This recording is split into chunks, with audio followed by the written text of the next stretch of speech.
ila hadratin Nabil Mustafa Sayyidina Rasulillah Muhammad ibni Abdullah wa ala alihi wa sahbihi wa man tabi'ahu wa mawalah wa likulli niyatin salihah. Al-Fatihah. Bismillahirrahmanirrahim. Ya kana qul ta'ala inna siratal mustaqim siratal ladzina an'amta 'alaihim ghairil maghdubi 'alaihim waladdallin. Bismillah, alhamdulillah, wassalatu wassalamu ala rasulillah. La hawla wa la quwata illa billah. Subhanaka la ilma lana illa ma 'allamtana innaka antal alimul hakim. Rabbi shrah li sadri wa yassir li amri wahlul 'uqdatam min lisani yafqahu qawli, amma ba'du. Alhamdulillah, segala puji bagi Allah. Pada sore hari ini kita masih diberikan kesempatan oleh Allah Subhanahu wa taala untuk kembali berhadir di rumah yang penuh berkah ini.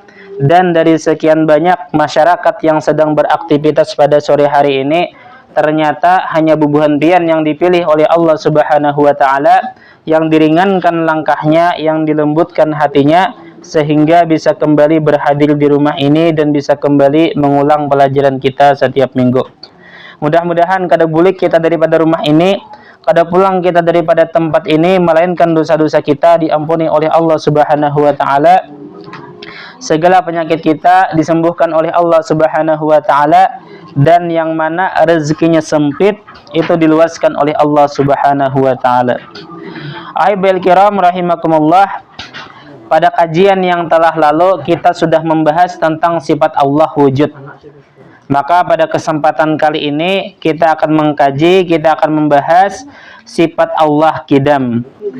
Qala musannif rahimahullah wa nafa'ana bihi wa bi ulumihi fid dharaini amin ya rabbal alamin.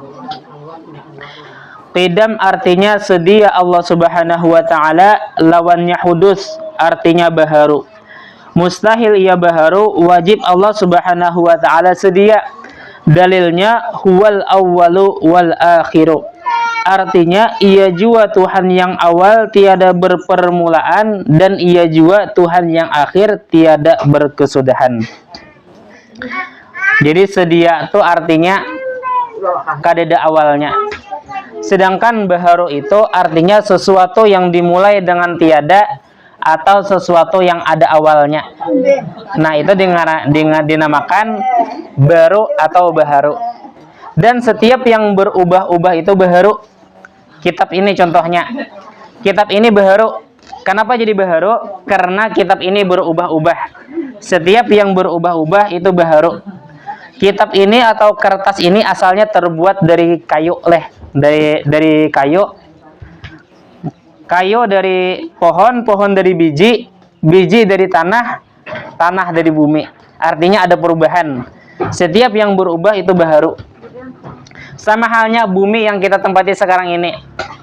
Bumi itu asalnya bintang, sebuah energi panas kemudian memadat berubah jadi planet. Bintang itu asalnya nebula, sebuah gas yang ada di angkasa. Nah, dan nebula itu asalnya adalah atom, sampai pada satu titik dari ada kepada tiada. Kemudian ada nama adakan. Kada mungkin timbul secara sendirinya, pasti ada yang mengadakan. Siapa nama adakan? Yaitu Allah Subhanahu wa taala. Dan Allah Subhanahu wa taala itu kadada awalnya. Allah itu qidam. Seandainya Allah Subhanahu wa taala itu ada awalnya, seandainya Allah itu ada yang menciptakan, misalnya Allah itu diciptakan oleh A aja misalnya. Kalau kayak itu cara berpikir kita, maka itu akan menimbulkan pertanyaan baru. Pang, siapa pulang yang menciptakan A? Nah, kalau akhirnya kita berkesimpulan A diciptakan B, B diciptakan C, C diciptakan D, sampai pada satu titik nang kadada akhirnya. Nah, maka itu mustahil. Wajib Allah Subhanahu wa taala itu qidam, tiada awalnya. Kayak baca kadada awalnya, asa kada mungkin, asa kada kau membayangkan ada sesuatu nang kadada awalnya. Kalau lah pengen mikirkan, ada sesuatu nang kadada awalnya. Nah, maka jawabannya mudah aja. Setiap sesuatu yang ada di alam semesta ini diciptakan oleh Allah. Percaya kalau, yakin aja kalau. Setiap yang di alam semesta ini diciptakan oleh Allah. Yakin beretaan leh. Nah, termasuk yang diciptakan oleh Allah itu waktu yang istilahnya itu awal dan akhir. Jadi Allah itu sudah ada sebelum adanya awal, karena awal itu diciptakan oleh Allah. Nah, kayak itu kira-kira paham ya oleh. Nah, itu singkatnya masalah kidam ini. Kemudian sifat yang berikutnya yaitu baqa. Baqa artinya kekal Allah Subhanahu wa taala. Lawannya fana artinya binasa. Mustahil ia binasa, wajib Allah Subhanahu wa taala kekal.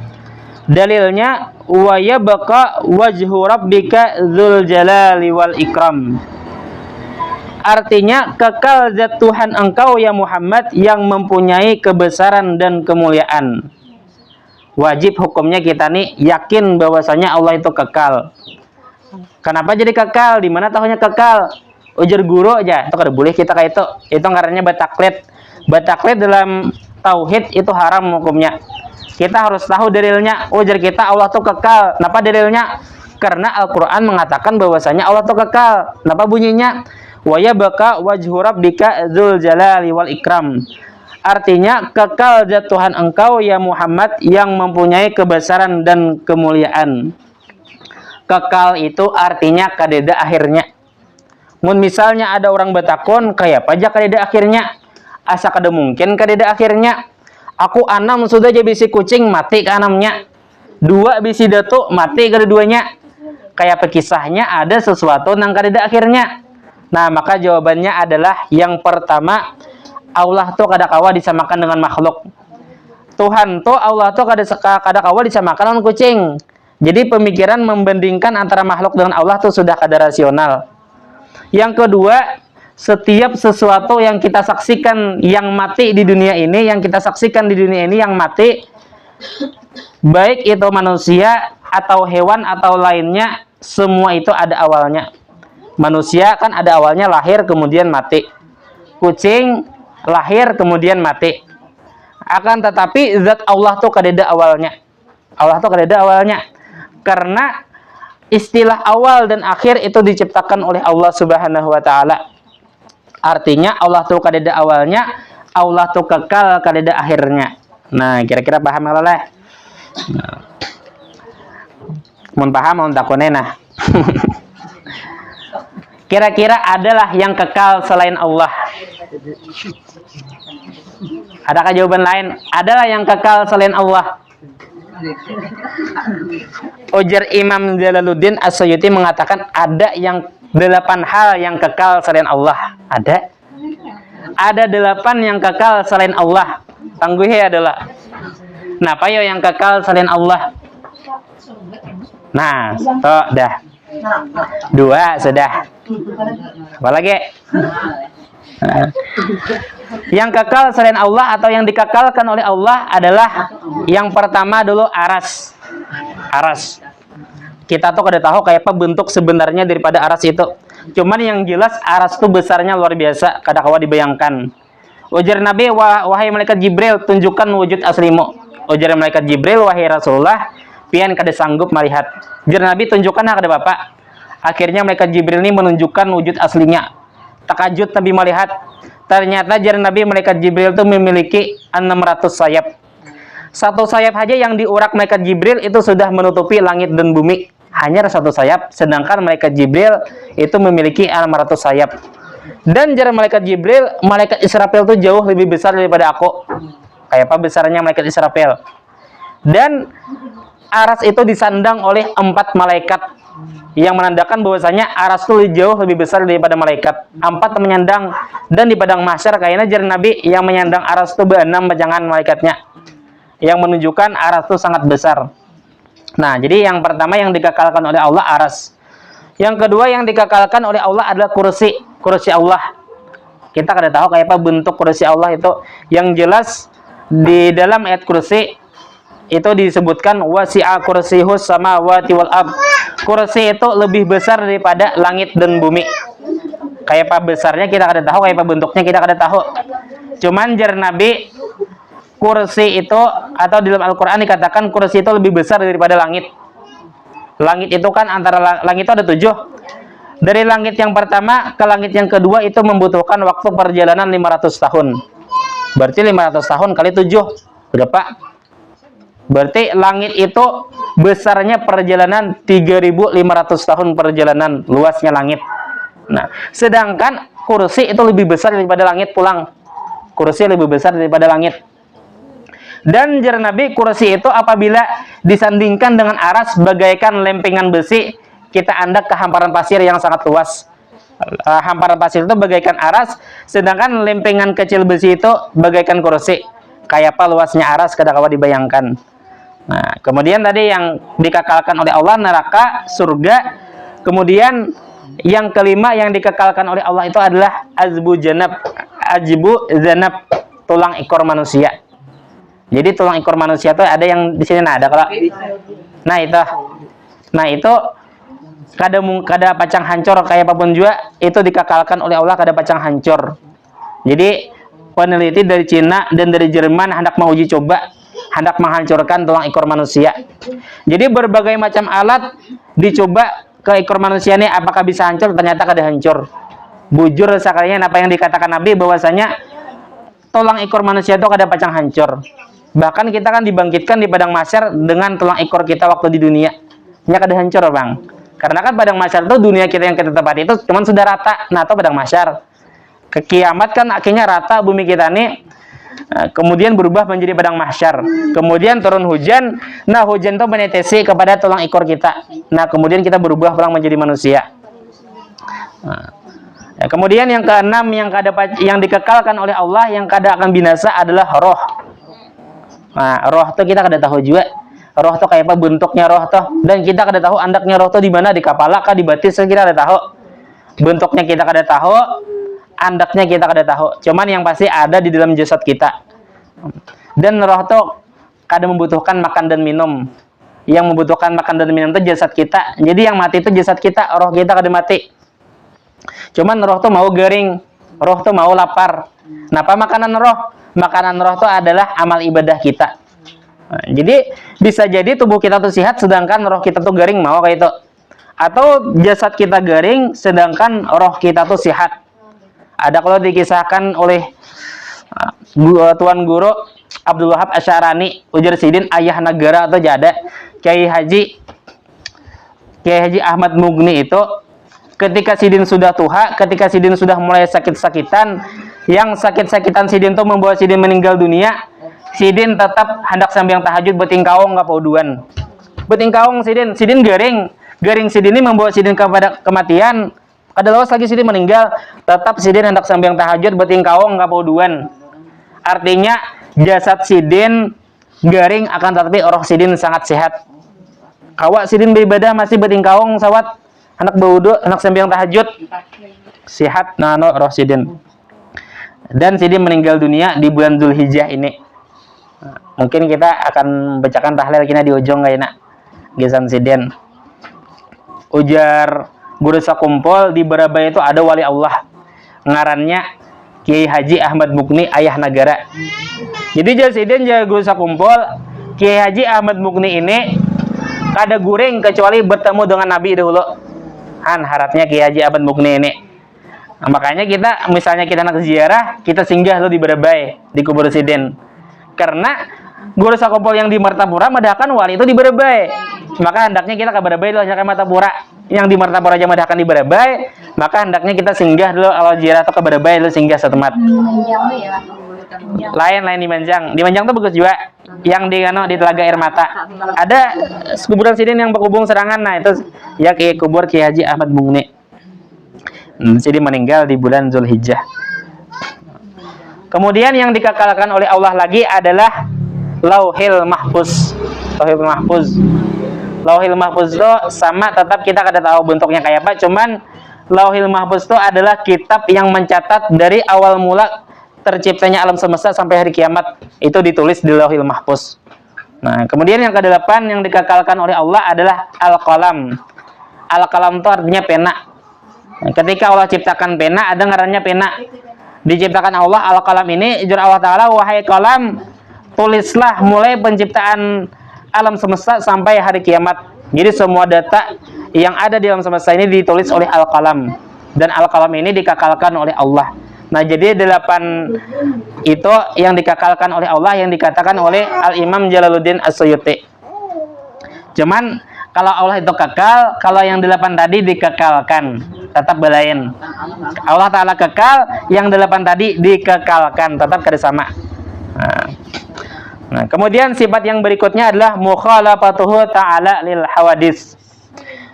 Mukhalafatuhu ta'ala lil hawadis artinya bersalahan Allah Subhanahu wa taala bagi segala yang baharu.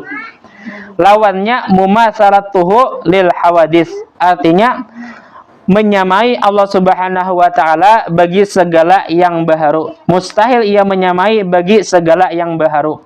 Wajib Allah Subhanahu wa taala berlawanan Allah Subhanahu wa taala bagi segala yang baharu. Dalilnya di Al-Quran dikatakan laisa kamitslihi syai'un, artinya tiada seumpama Allah Subhanahu wa taala oleh sesuatu. Jadi Allah itu kada sama dengan makhluk, baik dari segi bertempatnya atau daripada segi bentuknya.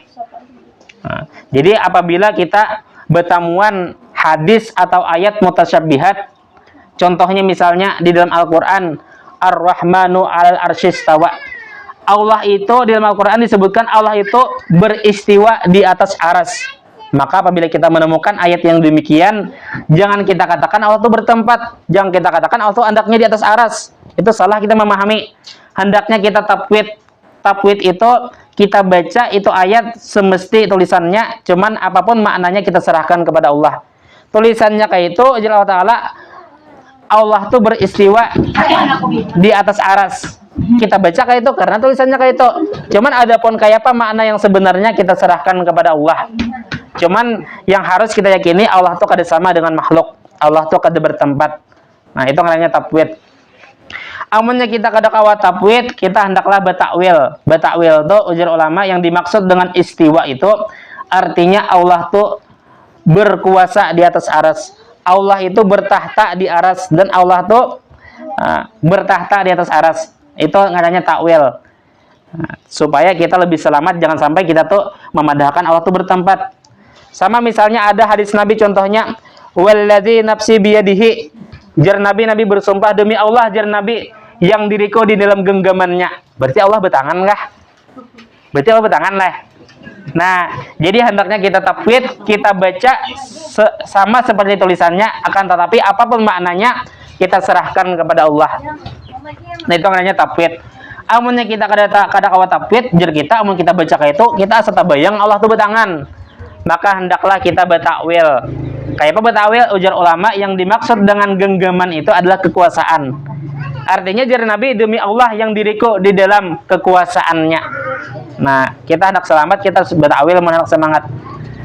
Amun hendak selamat, kita batakwil. Cuman ada satu kelompok, di Barabai banyak kelompok ini. Buhannya tuh mengaku bertafwid. Ujar buhannya, Allah tuh duduk di atas aras. Cuman duduknya belain kayak kita. Allah tuh juga bertangan, karena Nabi mengatakan Allah tuh bertangan. Cuman tangan Allah tuh lain kayak tangan makhluk. Nah, itu sebujurnya walaupun buahnya mengaku bertafwid, walaupun buahnya mengatakan kada sama dengan makhluk, akan tetapi buahnya tetap dikatakan menyerupakan Allah dengan makhluk. Karena sudah memastikan Allah tuh bertangan, memastikan Allah tuh berduduk, cuman belain lawan kita aja, tetap aja menyerupakan. Kada boleh kita kayak itu. Banyak sudah kelompok yang di Barabai yang kayak itu dikatakan oleh ulama itu sudah keluar daripada Ahlus Sunnah wal Jamaah. Jadi Allah itu kada sama dengan makhluk. Andai kata misalnya Allah itu sama dengan makhluk, misalnya Allah bertulang, Allah berdaging, Allah memiliki jantung, maka Allah kawa mati.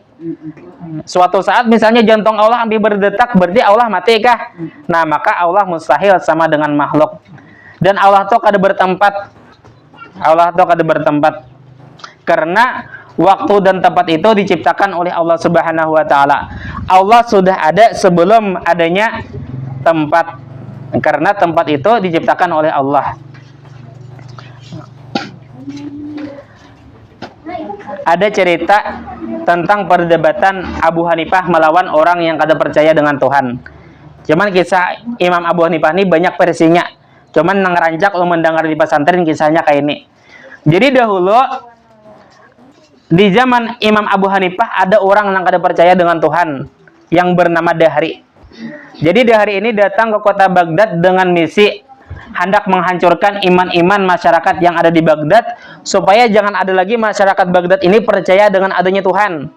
Nah, jadi kejadian itu maulah reaksi para ulama yang ada di Baghdad. Jadi banyak ulama yang hendak menantang dan mendebat si Dahri tadi. Cuman sayangnya argumen-argumen ulama itu selalu dipatahkan oleh Dahri. Saking harapnya Dahri ini berdebat, kadeda nangkawa mengalahkan Dahri dalam berdebat.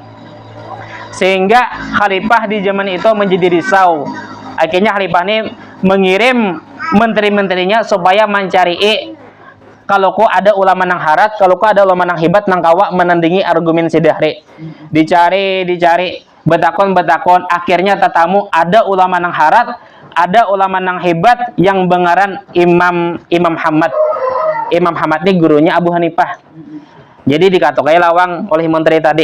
Assalamualaikum, waalaikumsalam. Kenapa aja jarana Imam Hamad? Oh, jarana menteri tadi, wahai Imam, kami hendak minta tolong kepada pian. Telah datang seorang yang kada percaya dengan Tuhan dan ingin membawa masyarakat supaya jangan percaya dengan Tuhan.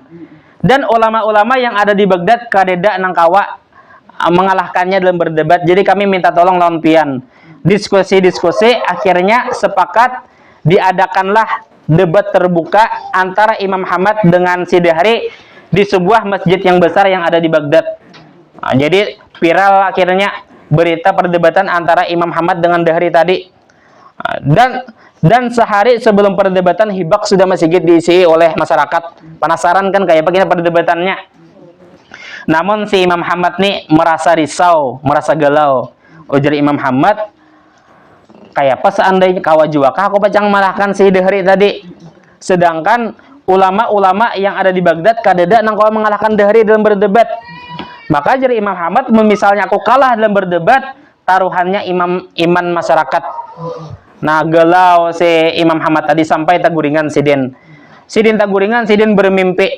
Di dalam mimpi sidin itu, sidin melihat sebuah kota yang sangat besar. Nah, di tengah-tengah kota ada pohon yang rindang daunnya, yang lebat buahnya.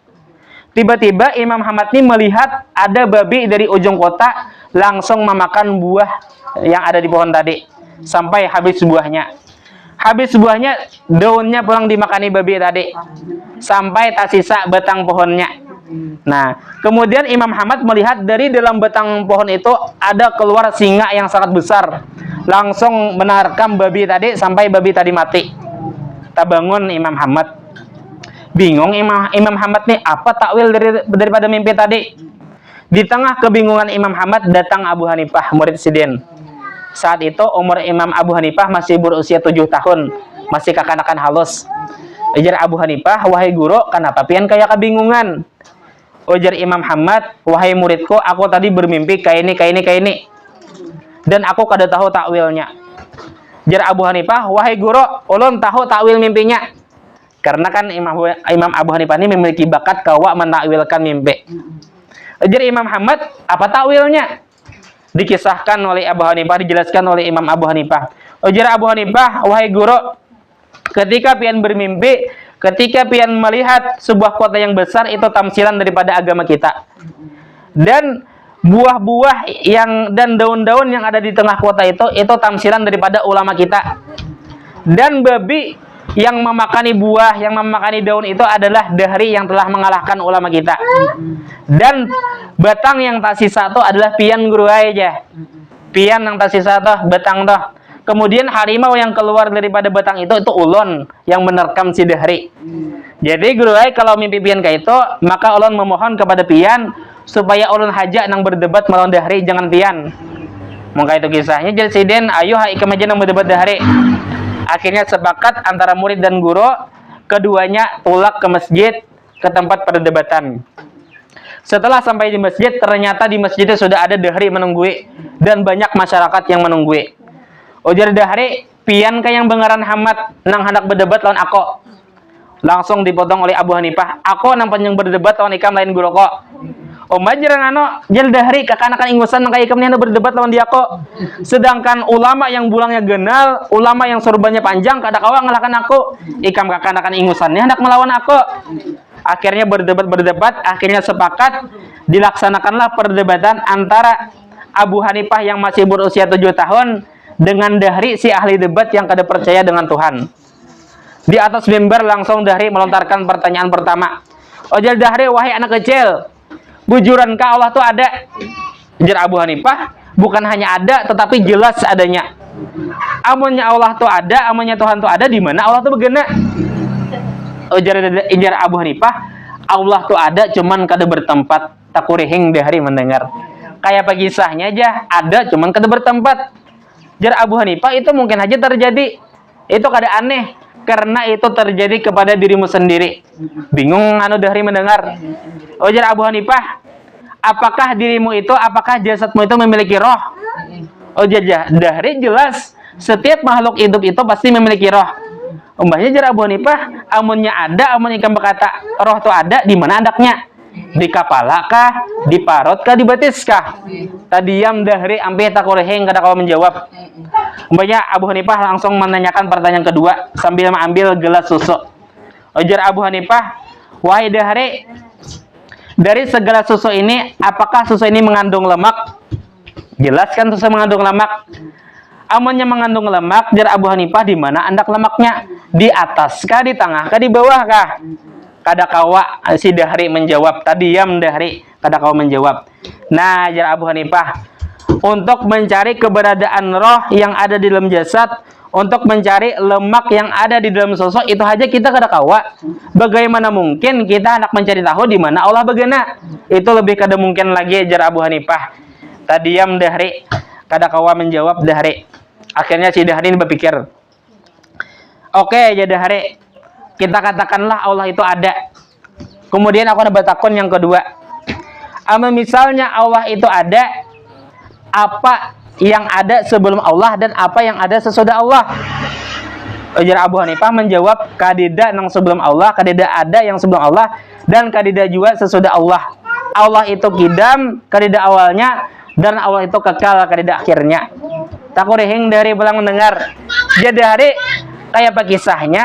Allah tuh wujud kadida awalnya dan kadida akhirnya. Jar Abu Hanifah, itu mungkin aja. Lihati jari pian. Lihati jari. Kira-kira adakah jari sebelum ibu jari? Mbahnya adakah jari sesudah jari kelingking?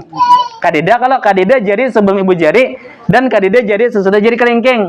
Akhirnya mungkin aja itu terjadi. Tadi yang pulang si Dahri kada kawa menjawab.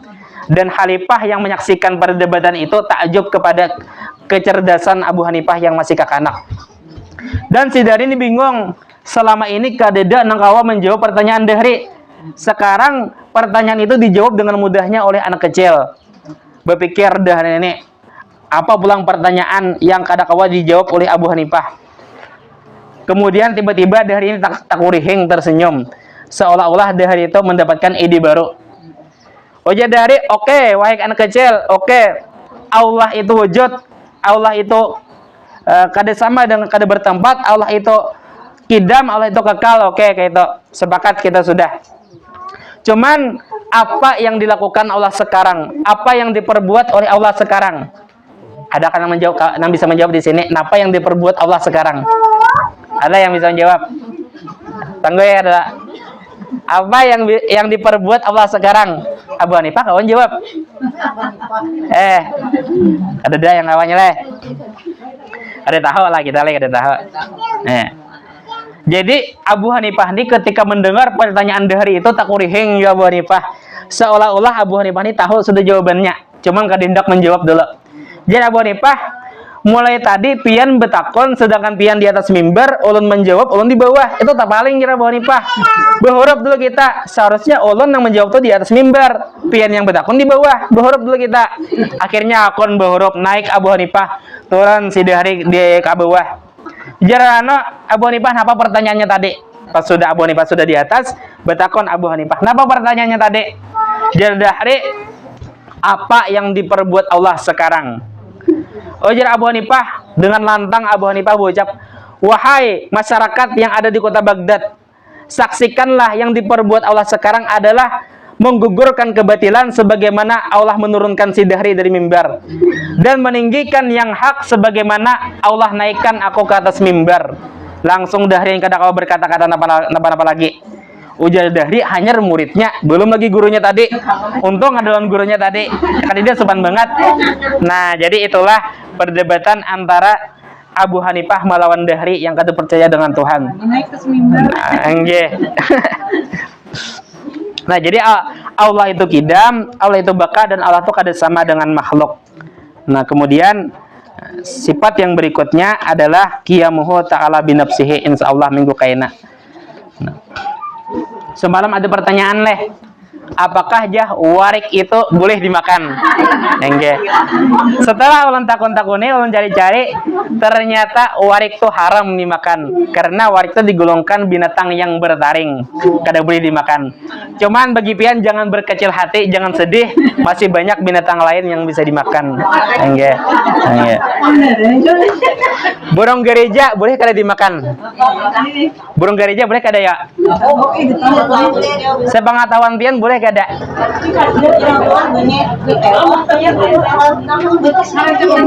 Enggak, yang rancak di masjid itu rancak memakan ibane itu burung gereja ajar kita. Sepengetahuan pian boleh kada dimakan? Burung gereja boleh dimakan. Halal hukumnya. Kayak burung pipit juga. Burung gereja boleh dimakan. Boleh dimakan. Cuman jangan sakadauni memakan ngarannya bang burung gereja. Aduh nek. Jadi apa asal usulnya kenapa burung gereja dinamakan burung gereja? Jadi dahulu itu burung gereja itu ketujuh bersarang di tempat yang tinggi. Dan dahulu itu yang tinggi itu hanya gereja. Makanya dahulu tuh setiap ada gereja pasti ada burung gereja. Nah, dingaranilah burung gereja. Jadi burung gereja itu halal dimakan. Bahkan ulun ada membaca burung gereja itu menambah stamina laki-laki aja. Jadi mungkin kada percaya, tes dulu kena pian tangkap burung gereja, jebak julung makan laki. Nggih bujur kada. Orang kada soal mantes belum.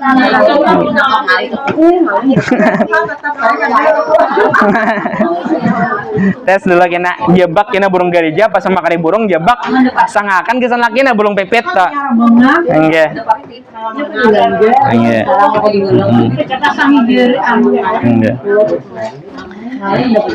Jadi kamariani Mbak Asar hendaknya kita membaca doa akhir tahun Mbak Asar sebelum maghrib. Mbaknya sembahyang maghrib hidup kena 1 Muharram. Jadi Mbak maghrib itu kita membaca doa awal tahun karena sudah masuk. Mbak bang kayak apa aja yang belainan hari raya nih, ada yang berduhul ada yang berdude.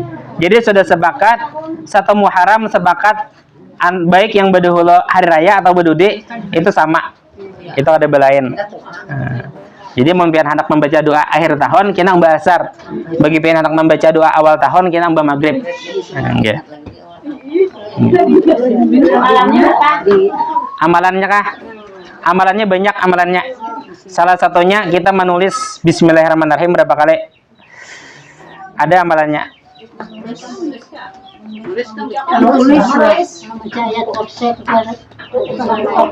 Mun pian hendak tahu amalannya, ada amalannya. Nah, pertama amalan 1 Muharram itu membaca doa awal tahun dulu. Yang kedua berpuasa. Yang ketiga menulis Bismillahirrahmanirrahim sebanyak 113 kali. Tulis Bismillahirrahmanirrahim di atas 113. Tanpa harakat, tanpa titik. Supaya faedahnya apa? Kita disimpan di dalam dompet misalnya atau di mana disimpan. Barang siapa yang menulisnya lalu menyimpan kertasnya di dalam dompet, maka ia akan terhindar dari keburukan selama kertas itu ada. Itu yang kayaknya tawasul kita. Enggak. 113 kali tanpa harakat dan tanpa titik.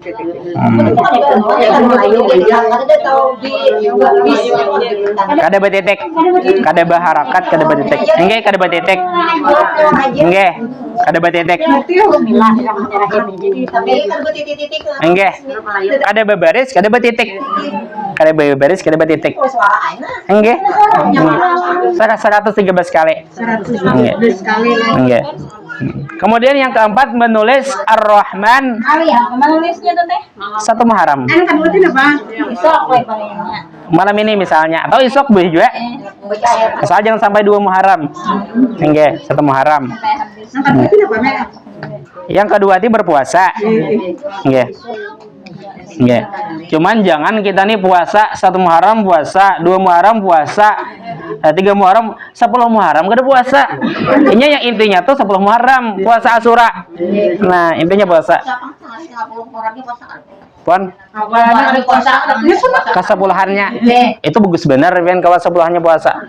Mulai 1 Muharram sampai 10 Muharram puasa bagus banget. Memang itu yang disunatkan. Sehari aja Bang 10 hari kada apa juga, cuman hendaknya kita 9-nya puasa juga. Nggih, supaya kada sama dengan orang yang kada Islam. Nggih. 9 10. Nggih. Kemudian yang keempat amalan 1 Muharram menulis Ar-Rahman sebanyak 50 kali. Nah, tanpa harokat.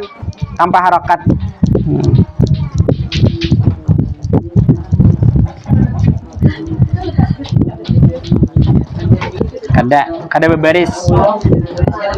Nggih. Berilaan salah baca jadi kada disebutkan kada bertitik. Hanya disebutkan tanpa harakat ya.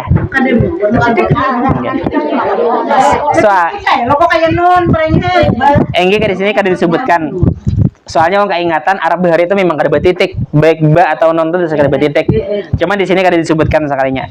Jadi menulis Ar-Rahman sebanyak 50 kali tanpa harakat. Faedahnya apa? Faedahnya barang siapa yang menulis sebanyak 50 kali tadi Ar-Rahman, maka ia akan terhindar daripada keburukan dan pemimpin yang zalim. Berarti kita menulis Ar-Rahman itu sebanyak 50 kali, berarti pembakal kita pecang baik. Baik. Lagi ke amalannya bacakan terus nah. Nah, orang pribadi ini belum tentu kalau mamalakan juga. Bacakan aja. Mudahan orang kalau mamalakan. Banyak enak anak lagi membacakan terus nah. Ayo hata. Yang kelima, amalan 1 Muharram membaca ayat kursi sebanyak 360 kali disertai basmalah. Setelah sempurna 360 kali kemudian membaca doa atau kada usah membaca doa. Nah, padilahnya mah kada ingat. Padilahnya kada disebutkan di sini. 360 kali. Nah, doanya ada. Cuman doa ini sunat aja. Dibaca ibarat kada. Bacanya Allahumma ya muhawwil ahwal hawwalu hawil hali ila ahsani ahwali bihaulika wa quwwatika ya aziz ya muta'al wa sallillah ala sayyidina Muhammad wa ala alihi wa sahbihi wa sallim. Amalan yang keenam adalah amalan dari Sayyid Muhammad Al-Maliki, yaitu meminum susu putih waktu antara malam 1 Muharram sampai sebelum subuh. Jadi malam tuh sebelum subuh minum susu putih. Lain susu enak lah. Susu enak tuh lain susu tuh kental manis. Susu tuh susu beruang tuh susu enak tuh kental manis tuh, makanya buahnya menyambut ampe susu enak kental manis wah ini. Jadi sapun sali DP. Soalnya sudah ketahuan itu kental manis lain susu. Susu putih itu kayak susu beruang. Nah.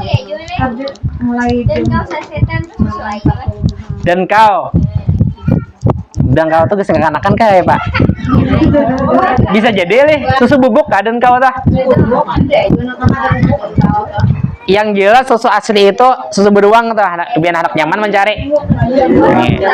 Ketika kita meminum sesuatu kita membaca doa Allahumma rabbika. Nah, Allahumma barik lana fihi wazidna minhu. Bacaannya Allahumma barik lana fihi wazidna minhu. Allahumma barik lana fihi wazidna minhu. Itu amalan Sayyid Muhammad Al-Maliki. Wazidna minhu.